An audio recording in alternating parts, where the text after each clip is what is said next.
বড় কিছু হতে হলে ব্যবসা করতে হবে। তাই তো রাসূল সাল্লাল্লাহু আলাইহি ওয়াসাল্লাম বলছেন, পৃথিবীর মানুষ মনে রাখো, আর তাদের সাদিকাল আমিন ইয়াউমাল কিয়ামা ইয়াকুনু মা শুহাদা ওয়াল আমবিয়া সিদ্দিকিন, সত্যবাদী বিশ্বস্ত ব্যবসায়ীরা বিচারের মাঠে নবীগণের সাথে থাকবে। সত্যবাদী বিশ্বস্ত ব্যবসায়ীরা বিচারের মাঠে নবীগণের সাথে থাকবে। আবার বলছেন, আর তিজারাতুল কিযবুল হালাল, ব্যবসাতে অনেক সময় মিথ্যা কথা চলে আসে, ব্যবসা অনেক সময় কসম চলে আসে। এক কাজ করো, হাসুবহু বিসাদাকা, কিছু দান খেরাত করতে থাকো, ওটা মিটে যাবে। মুহাম্মদ সাল্লাল্লাহু আলাইহি ওয়াসাল্লাম বলছেন এইভাবে। তাহলে উনি কি করে খেতে বললেন বলেন তো দেখি? ব্যবসা করে খেতে বলেন। আমি আপনাকে লোন নিয়ে ব্যবসা করতে নিষেধ করেছি, লোন নিয়ে ব্যবসা করতে নিষেধ করেছি।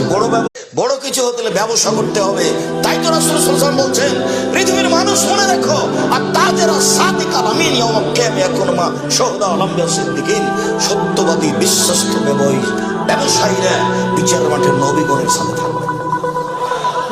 সত্যবাদী বিশ্বস্ত ব্যবসায়ীরা বিচারের মাঠে নবীগণের সাথে থাকবে। আবার বলছেন, আর তিজারাতুল কিযবুল হালাল, ব্যবসাতে অনেক সময় মিথ্যা কথা চলে আসে, ব্যবসা অনেক সময় কসম চলে আসে। এক কাজ করো, হাসুবহু বিসাদাকা, কিছু দান খেরাত করতে থাকো, ওটা মিটে যাবে। মুহাম্মদ সাল্লাল্লাহু আলাইহি ওয়াসাল্লাম বলছেন এইভাবে। তাহলে উনি কি করে খেতে বললেন বলেন তো দেখি? ব্যবসা করে খেতে বলেন।